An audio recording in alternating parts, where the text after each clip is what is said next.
Thanks so much, Mason. Can you all hear me? Okay, great. Wow, I'm so excited to be here today. I'm so excited you all are here today, first thing on a Monday, in for the revision lecture. Thank you so much. Yeah, and thanks to the Summer Writing Fest and Amy as well for inviting me. So we're going to talk about revision today. We're going to discuss revision and terrible ideas. First of all, I have to ask, did you bring along a piece of writing, or do you have a piece of writing in mind that you can kind of use when I kind of prompt you for exercises today? Yes or no? Yeah, ish. Okay, we'll see how it goes. I'm also going to be putting on and taking off my glasses a lot because I'm going through that wonderful midlife rite of passage where I can't see anything out there or in here, just like in this 20-foot, and I haven't mastered it yet, so. All right. I'm going to start out by presenting some global big picture ways to approach revision, and we'll work our way down to the sentence level. It's also my hope that you are able to discover some new writers in this lecture, some exercises, some approaches, and tools through this exploration. So much of what blocks us from revising or going back into our work and cracking it apart is a mental or psychological block. Perfectionism, a need to know what we're doing or how to do it, a desire to do it right, voices in our head of not good enough or why don't you just give up. There are so many ways that we can compromise and undercut the process before we even get to the process itself. And one way for interrupting this self-sabotage is to introduce curiosity and playfulness into revision. Let's lower the stakes. Let's have a good time. What an idea. Let's trick ourselves into enjoying it. Because the person who first brought us to the writing desk was not our perfectionist. It was not our critic. It was the truest self that brought us to the writing desk, the wisest self. I would suggest it was even the pure, childlike self that got us here. The self that so believes in transcendence and beauty and change and art. The self that longs to be heard, a beautiful, vulnerable piece of you. So, for me, revision and even writing as a whole has become a process of accessing that fundamental self through curiosity and playfulness. And that's the approach I'm presenting in this lecture, how to bring curiosity and playfulness into the writing and revision process. The title of this lecture, as Mason pointed out, is In Praise of Terrible Ideas, so let's begin there. This terrible ideas thing comes from something Kelly Link once told me during an interview I conducted for the podcast, The Failsafe. The Failsafe was a project I took up 2 years into being a mother, 2 years into not writing a single word, 2 years into thinking I had failed in my life's work. And I thought, well, I can't write right now, but maybe I can ask other people how they have thought about and worked through this idea of failure, because it's really just stopping me in my tracks, this idea that I'm a failure. So let me play the clip of Kelly. So in terms of, I love that idea of an interesting failure.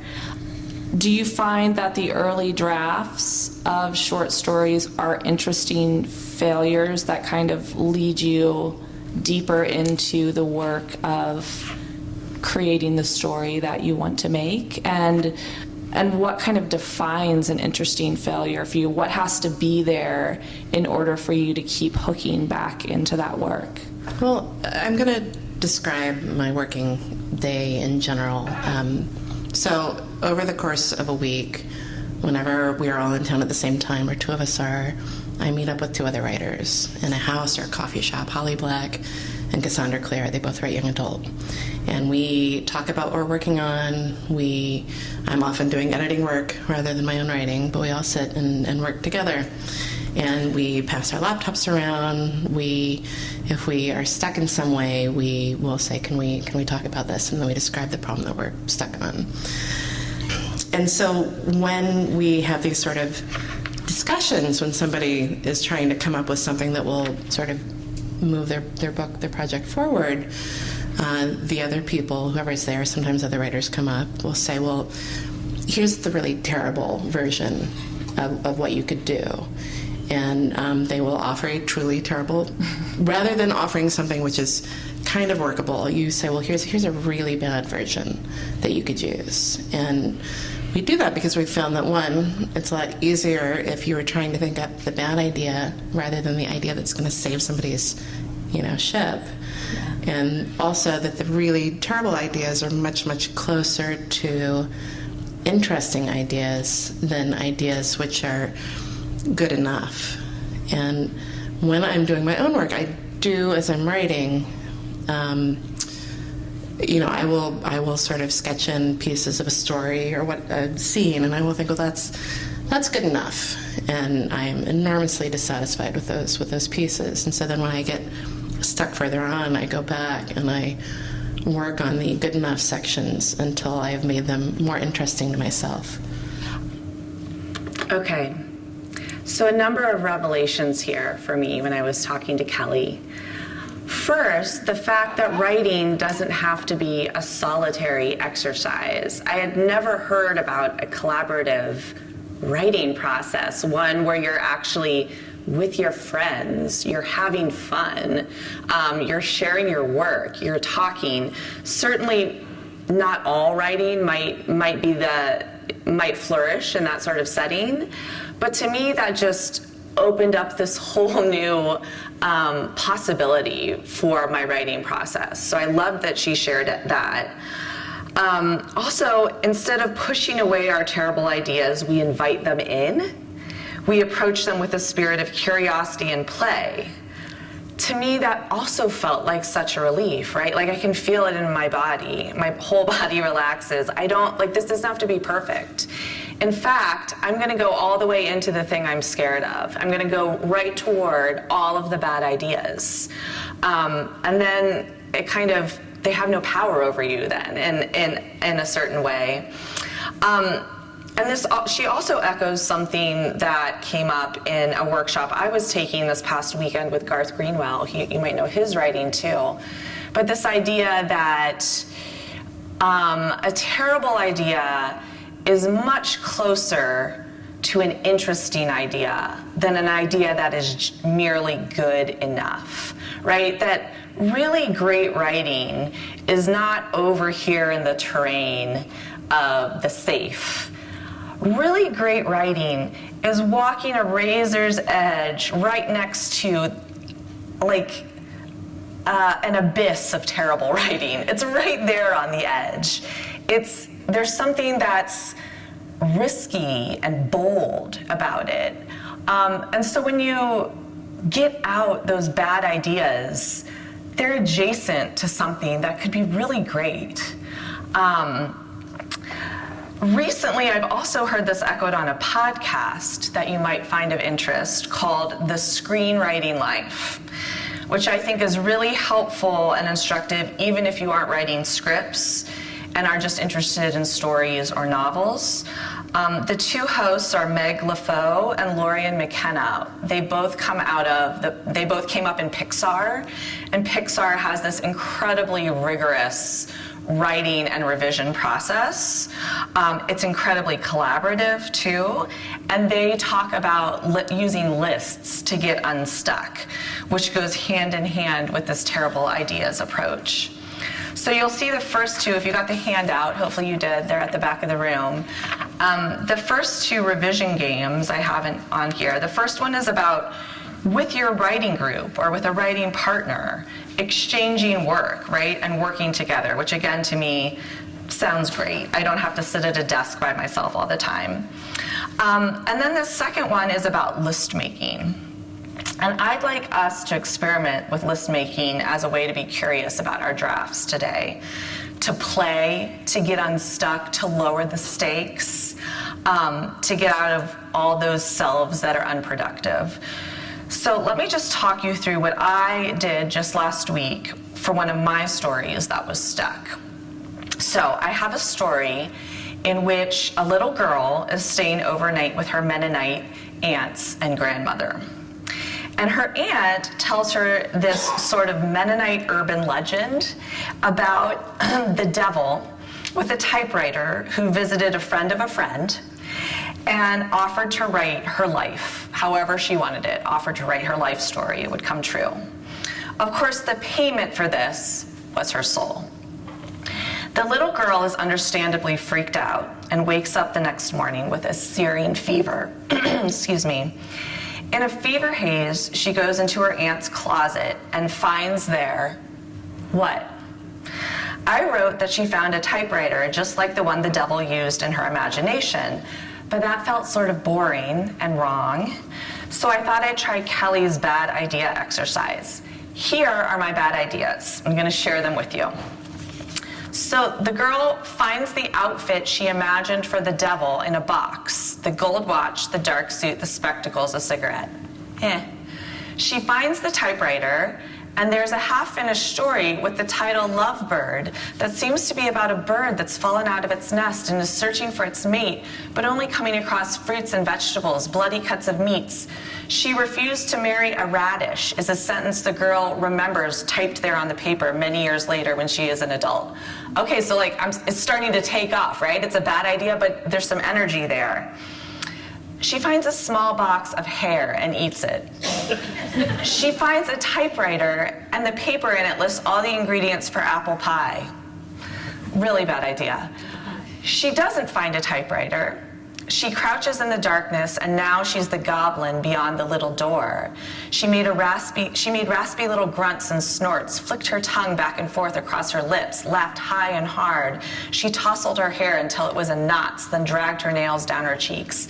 She picked her nose and wiped it into the carpet, then peed through her underpants, the urine flaming hot as it ran down her thighs and spattered on her feet. Aha! There it is, right? The writing has taken off. The character does something I didn't expect. That's exactly right. And I started revising from there. And as it turns out, she does wind up finding something significant, but that's a secret, and you're gonna have to read the story once it's done. So I would like for you to think about a place in one of the pieces you've worked on that is stuck, right? You've made some decision, but it's sort of boring to you, or the sentence or the story sort of dies after that decision. Ideally, this is someplace in the middle, a turn that doesn't excite you. So for the next 3 minutes, real quick, I would like you first to identify that place. Where's a place where the story could be better? A place that's good enough. Find a good enough place in a story, or think of a good enough place. And begin there, and I'd like for you to jot down every bad idea you can think of for what might happen there. And let me tell you, I had way more bad ideas on this list that were even worse than these, which I just edited out, for time. So 3 minutes, go ahead and just write down some bad ideas. Just an experiment.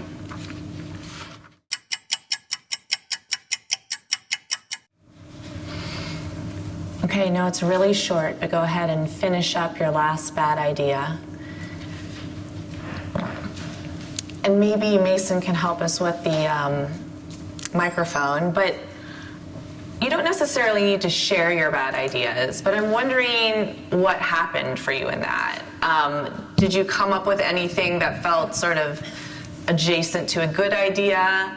Did you just write a list of bad ideas and none of them are a go? Like how did you find that experience, I guess, is what I'm interested in. Well, I was just trying to use a draft of a poem that I started last night. And of course, the first draft is just crap, I mean, it's just boring. But this kind of freed me up to do some wild writing. So I was just putting down everything I could think of that I saw out the window that I was writing about. That I was writing about this description of the scene, but just going crazy with it. So and that I can see how that will lead me to more interesting ideas.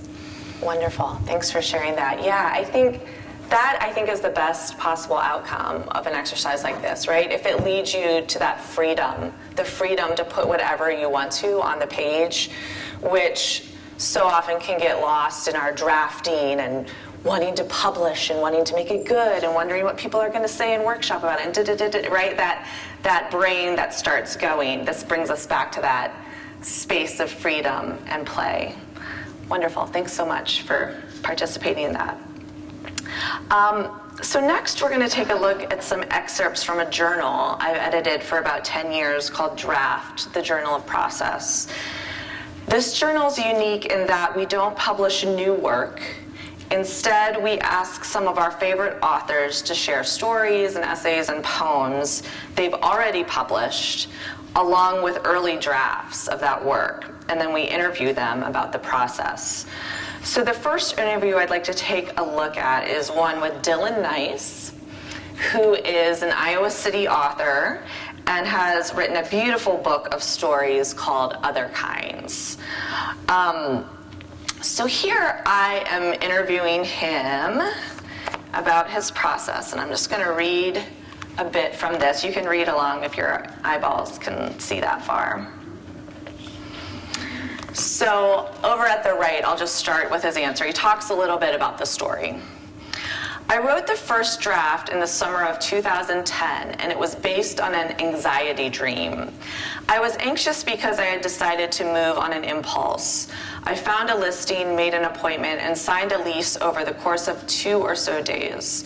The new apartment was not a nice apartment. It smelled of cats, plaster falling from lath, mold in the bathroom, but I signed the lease for simple want of a different place, any place. The apartment I was living in was fine. Maybe I wanted to spend a year in a dump. I can be like that. The dream was sheer horror, the kind of dream where you walk into a space and violins start screeching and you are pulled to the floor by a vicious invisible force.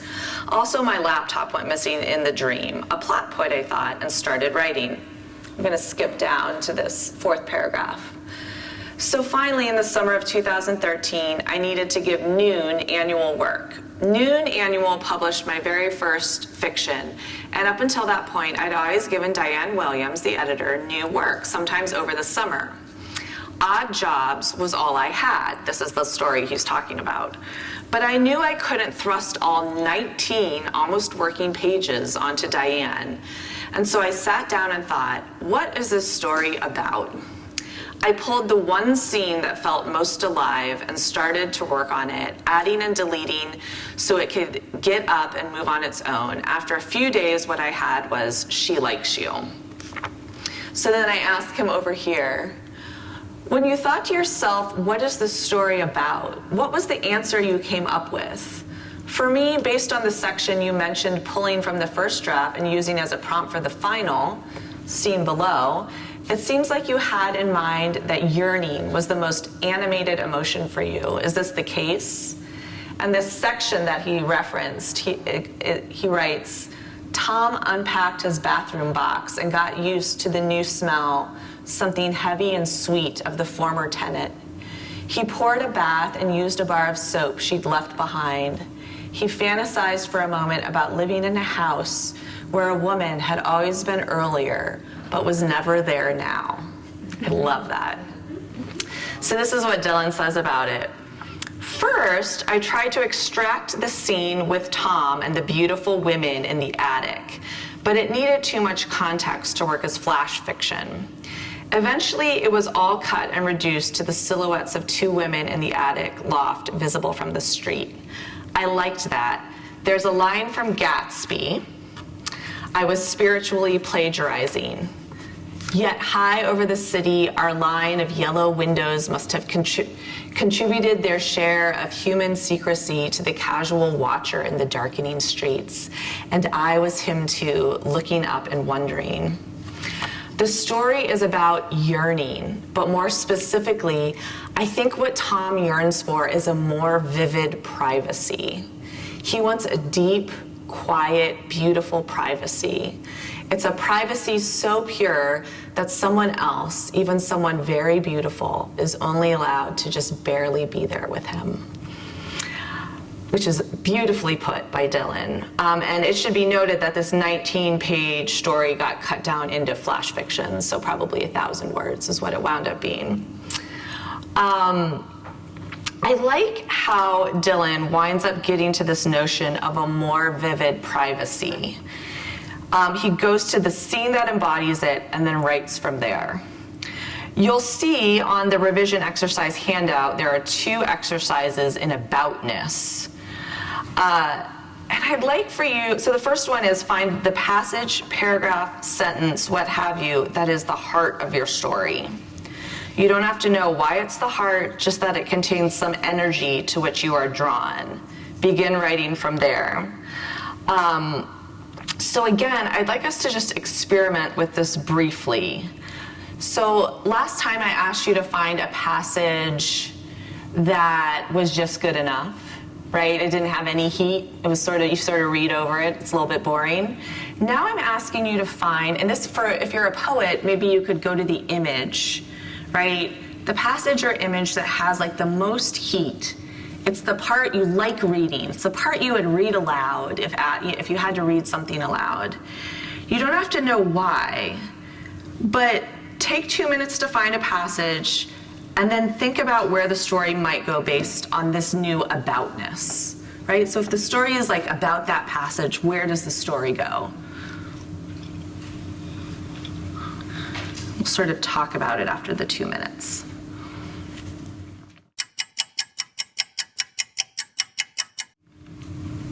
Okay, again, I know that was a very brief interlude. But I think, the interesting thing about revision is that there are all these ways to get back into it. I think this exercise really underscores the sort of not knowingness of revision, which we'll return to again when we talk about Helen Phillips' work. But the idea that we're trying to sort of just let the writing lead us, even if we don't know why.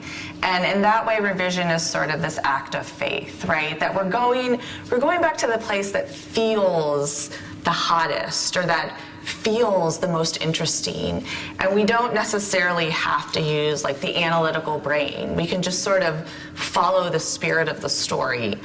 On the other hand, the second aboutness exercise is asking you to do something we don't usually ask you to do in writing, which is to come up with an abstraction, right, that the story is about. Is there an idea you can make this story about? And this is a game sometimes I play where when I have a full draft and it's not moving, right? It's very stagnant and I don't feel like there's a lot of movement from the beginning to the end. I'll play a game where I'll say, okay, what's one thing this is about? And if it's, say, about loneliness, then I say, okay, at the beginning of the story, there's a certain kind of loneliness, and that has to change by the end. The relationship with loneliness has to change, or something about loneliness has to change. And I try to just kind of winnow it down to its most basic elements and then apply that to the revision. So these are 2 different approaches you can kind of play around with when it comes to aboutness. I think it's really hard to start a story and say it's going to be about this thing, right? It's hard to say, oh, I want to write a story about jealousy. Okay, great. But I think it can be a really interesting and useful way of approaching a revision. Okay, next up, we have Stacy Richter, who is a short story writer. Really funny, really inventive, great short stories. She submitted to us a story called Velvet from one of her collections, and it's about a dog. And I don't typically like stories that have animals as protagonists. I think they're really difficult to pull off, but I loved Velvet. So I asked her, the ending of the first draft of Velvet goes far past the ending of the final draft when Velvet dies and veers much more toward the mom and her story. At what point did you know that ending wasn't necessary, and in what ways was it not serving the eventual story that emerged? So this is what she has to say. This story languished. I knew this draft wasn't really a story since it didn't have unity or direction or a plot or even much of a point. That sounds a lot like my first drafts too. I think I called it Velvet, a romance, in an effort to make it be about something, right? So she was already playing the about game. Love, its crazy vicissitudes. But it wasn't even really in the story, and I don't really care about that anyway. I probably would have abandoned Velvet altogether if I hadn't started to read Joseph Campbell. I read Hero with 1,000 Faces, some others, watched his Bill Moyers interviews, and picked over some screenwriting type books that beatified Campbell's notion of the hero's journey. I was bothered. It's not that I hate the hero's journey, it's actually a very compelling story. I just hate how it's been exalted as the only story worth telling, how unexploded its parts are, and how the idea that the hero's journey is the best story has been used as a way of shutting down all thoughts about what kinds of tales compel us and why. Then it occurred to me that it would be funny and therefore worthwhile to write a hero's journey story if the hero were a dog. I had no trouble moving forward once I decided this. I expanded Velvet's encounter with the coyotes, because in Campbell's template, the hero must meet the wild man and voyage into the underworld in order to battle with the dark side. In this case, Velvet meets the coyotes and has to crawl through a culvert. When she comes back from her battle, she's transformed into a creature who is deeply wild inside, but has also become a much better dog. Campbell calls this bringing a boon to the community. He might also call it learning, I'm not sure. The silliness of applying these elevated metaphors to a butt-sniffing terrier made me happy. But then, and this is to Campbell's credit, it began to seem compelling and true. It began to strike me as a vital story that could happen to a real dog. I mean, what do backyard dogs feel when they hear coyotes howl? It must be disorienting and profound. And don't we all feel something similar when we encounter the primal forces around us? The crazy splash of the Milky Way, gut-wrenching thunderclaps, bloody sunsets, a herd of cantering deer. I feel that anyway. So I love how this passage relates back to our initial proposal that terrible ideas are more interesting than ideas that are just good enough. Except here, Stacy says she thought it would be funny and therefore worthwhile to write a story in which the hero was a dog. Here we have Stacy enacting a horrible and funny idea. Send a little dog on the hero's journey. And funny enough, this is what ultimately makes the story go. I encourage you to be on the lookout for revision tactics that are funny or delight you, because delight is a story engine that has a huge amount of energy. I thought, just for the fun of it, I feel very similar to the way Stacy feels about the hero's journey. It sort of annoys me. But what I have found is that it's a great revision tool. So a lot of times, again, if my story doesn't feel like it's going anywhere and doesn't have energy, I feel like, how do I make it go? What should happen in this story? Sometimes I will turn to the hero's journey and just sort of read over it, right? Like, what's going on in the hero's journey, and could any of these things possibly be applicable to my story? I think all stories have a call to adventure, right? I mean, it might not be put in those words, but there's a reason the story is being written. Sometimes the call to adventure is not in your story, right? Like and that kind of gets back to the aboutness even. One of my favorite parts of the hero's journey is Belly of the Whale. And so I'm always like, is there a Belly of the Whale moment that's missing in my story? Like, what is sort of the hero's darkest hour? Is there a darkest hour in this story? And then also, I didn't include it here, but Campbell's hero's journey, there are also archetypes, right, that we're working with. They include the hero, the threshold guardian, the shadow, the mentor, the ally, the herald, the trickster, and the shapeshifter. Those can also really get me going in revision, right? Like, does this character need an ally? Like, do they have a friend to go with them through this saga that I put on paper?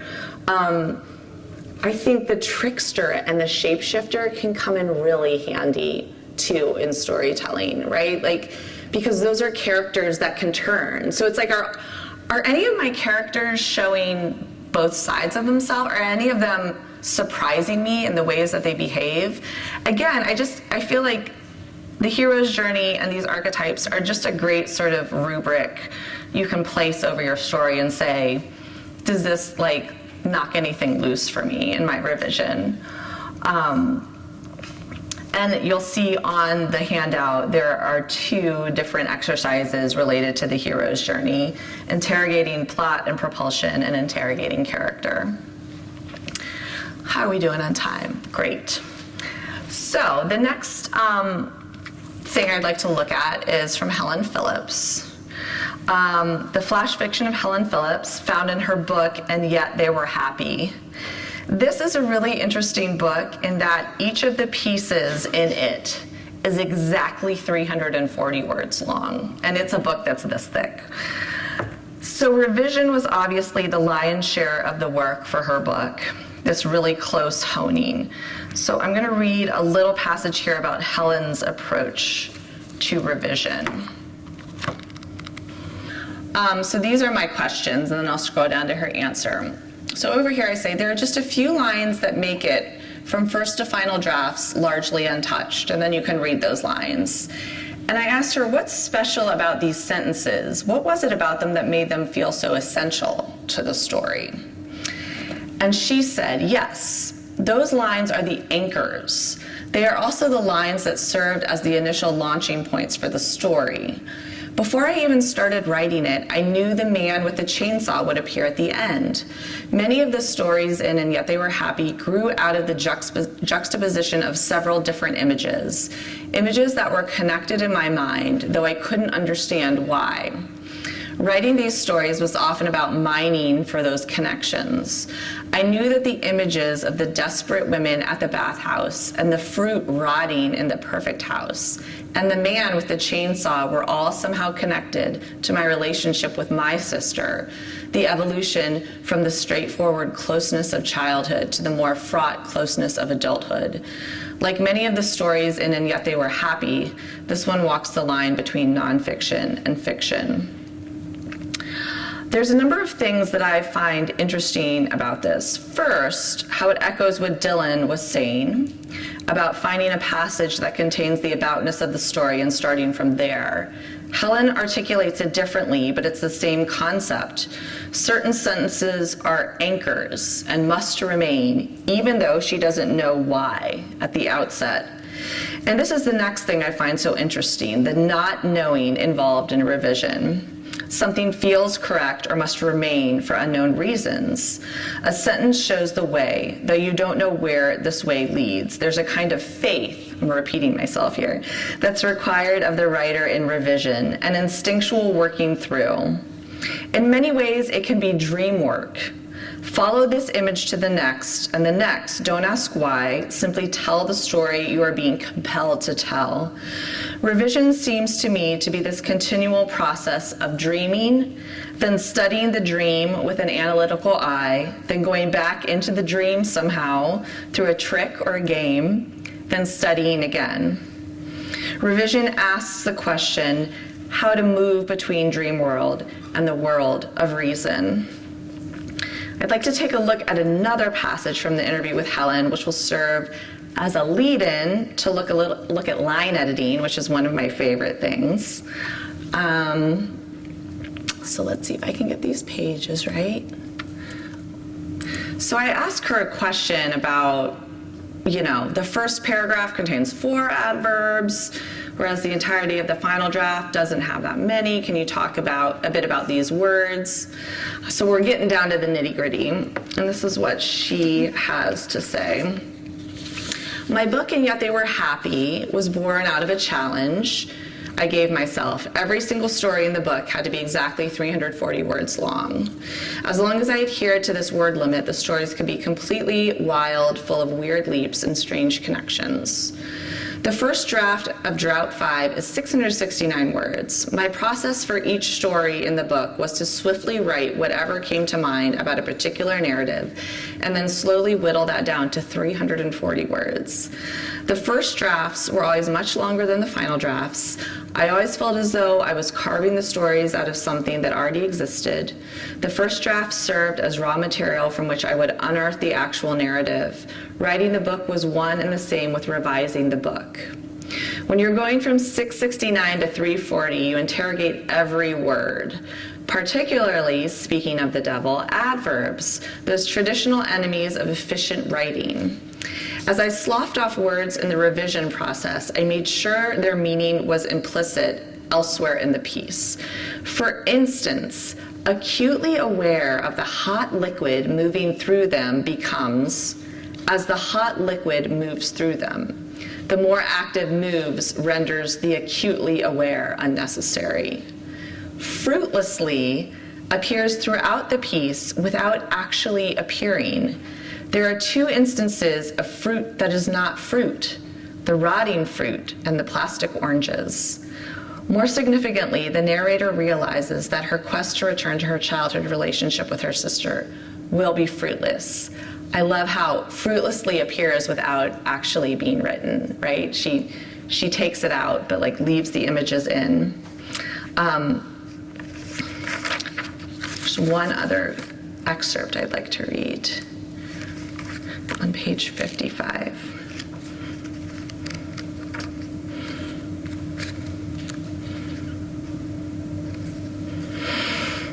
Oh, okay. So this is where, let me look at the time. You know what, we're running out of time, so I won't read it. But I can, I'll send it to you later. If you'd like to take a look, I'll have it on my website.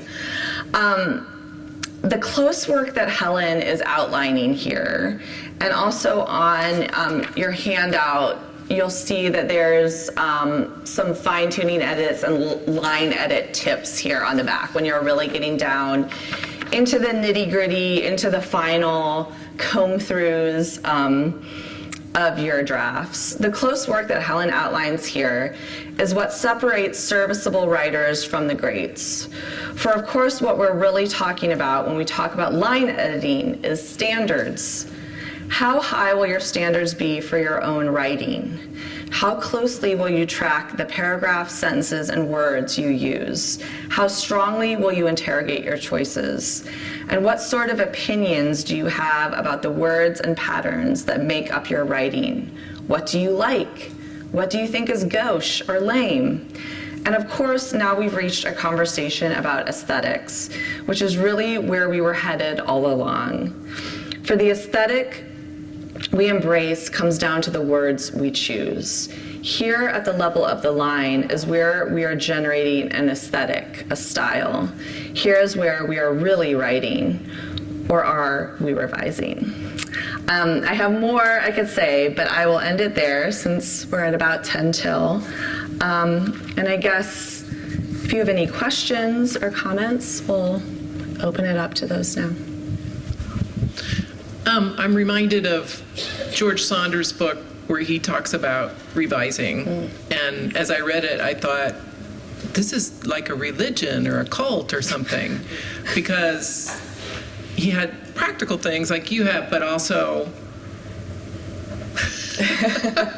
I don't know how to describe it. I read it and I thought, whoa, this is mysterious and strange. It's your unconscious. You said faith. It's like a faith. It's like a belief system. So you believe that about revision? Do I believe that about? Well, what was that book, by the way? Do you know the title of it? George Saunders' craft book, revision book? Swimming in the... What was it? swimming in the It has pond. swimming in the title. It's about the Russian short story writers. Okay. I don't know about revision as a cult, but I do think writers are secular clergy. I think that we are religious in that we return to a practice over and over again. We congregate. We come together to talk about meaning and truth. And I think we're all engaged in a deeply religious endeavor, right? It's a practice. It's something we devote our lives to. And in that way, why wouldn't revision be something that approaches the spiritual, right? Or is a sort of divine endeavor that we undertake. And I would believe that George Saunders would say something like that, right? That we're trying to approach the divine sort of through this revision process, approach something that is sort of beyond us. We're trying to articulate the infinite through this very finite set of tools. So I want to read that book. It sounds interesting. On a similar note, and from a clergy person actually, when you were talking about Helen Phillips, and I'm not sure I heard you right, but you talked about dream and then study the dream with a critical eye, and then moving sort of between this dream world, and I took it as a rational, intellection kind of world. And she's, of course, working with images and taking an image and beginning to interrogate the image or interrogate the whole piece in light of the image. That is, how do you determine what image? And actually, that's one thing is how does that speak to you? And then the other question I have is that to me, I would have thought of that, dream world and all that as more connected to writing than revision. So how do you move between that, the idea of this image and this dream world in the writing versus how you would move into it through the revision process? Yes, that is the question, isn't it? I like how you phrase that it's this moving between two worlds. And I think that's absolutely the case. And how do you get back into the dream world? Your first question though was about images and how do you know what image to sort of plumb, right? Or to keep or to look at more closely. And I think again, for me, the images that I first go to are perhaps the ones that are the most mysterious, that are like, why did that show up in the story?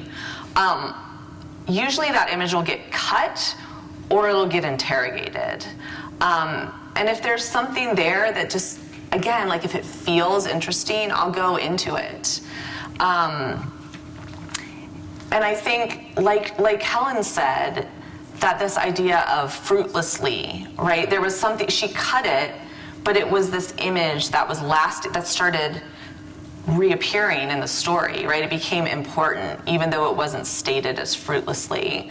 And so I think for me, the images that start pointing to multiple points in a story or recur in different ways. Again, it's sort of, I feel like revision is sort of like following the breadcrumbs of your unconscious, right? The way that you interpret dreams, right? You have a dream and maybe it makes complete sense. It's completely readable. But maybe it's just these breadcrumbs. And I think you're right that revision is a more analytical process. But I also think a lot of it is moving back and forth, right? Because you go back and you revise something with your analytical brain, but then you have to rewrite a section, you have to locate yourself back in the dream somehow. And how do you get there? How do you irrationalize your mind and yourself? And so that, I think for me, that's why I have these games or these exercises, because it's getting back to that, don't think, just play. Don't think, just write the worst things you can think of. And I'm trying to trick myself to get out of that analytical approach that comes so easily. I love the idea of just like generating so many bad ideas that eventually one is so bad that it kind of flips on itself and becomes great. Like, how do you know when an image, like when you fall in love with one of these bad ideas, how do you know it's not just a bad idea that you're in love with? And is it a matter of like having the world tell you that? Or like, is there a way to sit behind it and defend it? I don't know. Is that clear?